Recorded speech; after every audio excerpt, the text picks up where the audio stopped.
വിദേശ തൊഴിൽ പരിശീലനത്തിനും തൊഴിലവസരങ്ങൾക്കും little flower engineering institute Kalamassery. പഠിച്ചാൽ ജോലി ഉറപ്പാണ്.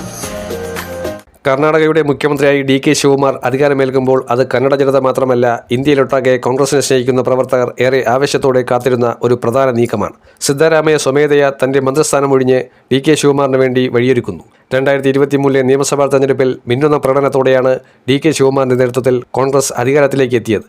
അന്നും സിദ്ധരാമയ്യയുടെ റോൾ ചെറുതായിരുന്നിട്ട് കൂടിയും അദ്ദേഹത്തിന് മുഖ്യമന്ത്രി സ്ഥാനത്തേക്ക് കൊണ്ടുവരാൻ കുറേയധികം രാഷ്ട്രീയ നീക്കങ്ങൾ നടന്നപ്പോൾ DK മുഖ്യമന്ത്രി പദം താൽക്കാലികമായെങ്കിലും വേണ്ട എന്ന് വെച്ചു.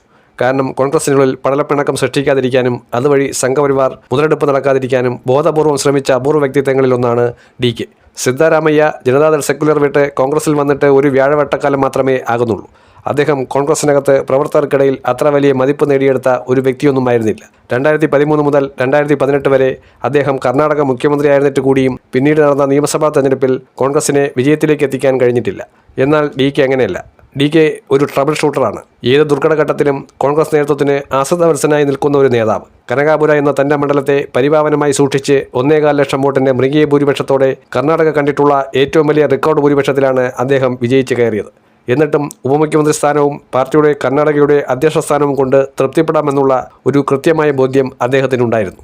ഇപ്പോഴിതാ മുഖ്യമന്ത്രി പദവിയിലേക്ക് എത്തുമ്പോൾ കോൺഗ്രസിന് കർണാടകയിൽ ഭരണ തുടർച്ച ഉണ്ടാകുമെന്ന് BJP പോലും അടിവരയിട്ടിരിക്കുകയാണ്. ബംഗാൾ പോലെ BJPക്ക് കയറിക്കൂടാൻ പ്രയാസമേറിയ സംസ്ഥാനങ്ങൾ വരെ വലിയ തോതിൽ തെരഞ്ഞെടുപ്പ് കമ്മീഷൻ ഉപയോഗിച്ചും പല രീതിയിലുള്ള കള്ളക്കളികൾ കൊണ്ടും അവർ അനായാസം അധികാരം പിടിച്ചെടുക്കുമ്പോഴും കർണാടക അവർക്ക് പിടിച്ചെടുക്കാൻ കഴിയുമെന്ന് തീരെ വിശ്വാസമില്ല.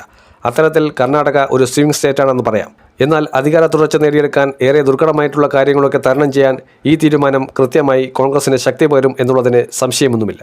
2027 തുടക്കത്തിലാണ് ഏറ്റവും നിർണായകമായ UPയിലും പഞ്ചാബിലുമൊക്കെ നിയമസഭാ തെരഞ്ഞെടുപ്പ് നടക്കാനിരിക്കുന്നത്.